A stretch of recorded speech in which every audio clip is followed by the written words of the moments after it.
Now, let's proceed our contestant number 2. We already heard the first contestant. Now, let's call on our next contestant for tonight from Dasmariñas, Cavite, Miss Marifel Mutya.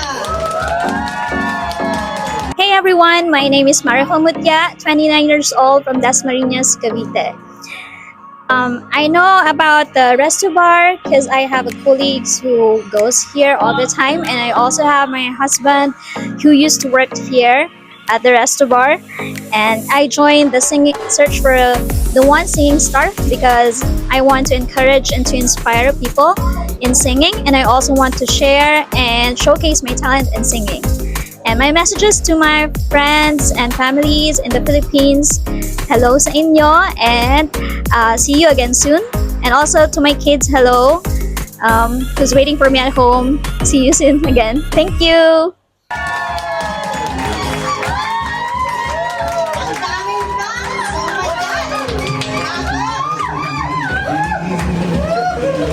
Hello, Miss Marifel. Hello po. May aso dyan?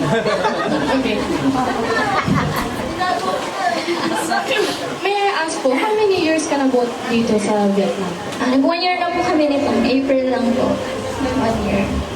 Ano ba yung preparations nyo para sa contest na po? Ano po, like practice lang. Sa bahay.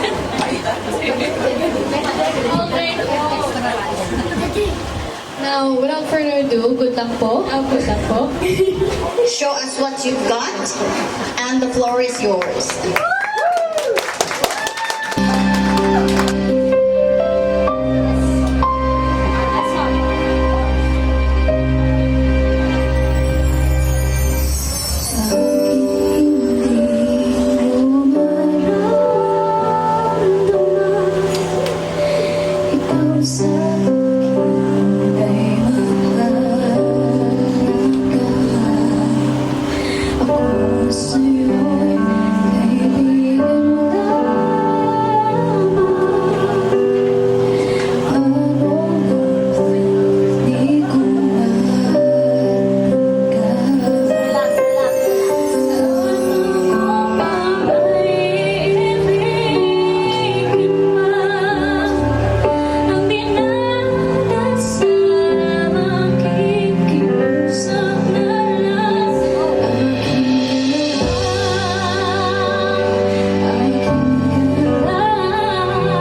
Wala pa ba?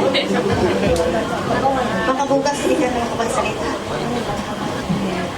Thank you so much, Miss Maricel. Now, let's hear the comments of our honorable judges. Please, Miss Anna. Hello, Marifel. Hello po. Welcome to one. Okay. Ang ganda ng rendition na song. Alam ko yung kanta na yun eh. Napakataas ng kanta na yun. It's just that, nakaya mo naman. Kaso nga lang, talagang, parang nire-realize ka. Nanginginig eh. It's shaky. Your voice is shaky. And then, medyo kulang lang ng pag-hit talaga ng part. But then, you still did it. So, sana kung makapasok, don't worry, just relax. Okay, relax. Ang daming audience, gusto nila yung pagkanta mo.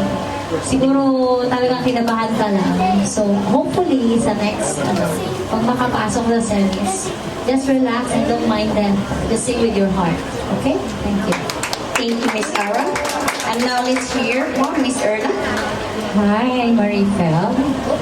You know, that's my favorite song. Oo, favorite ko yan. Lagi ko yung pinapakanta kay Morn. At first, halata na ninenervyos ka. So, you keep going. Though may a bit flat. At saka medyo mayroong sumobra naman na hindi nandun sa original version. You have to watch with it kung paano mo siya dapat na-perform. Pero you hit the high note actually.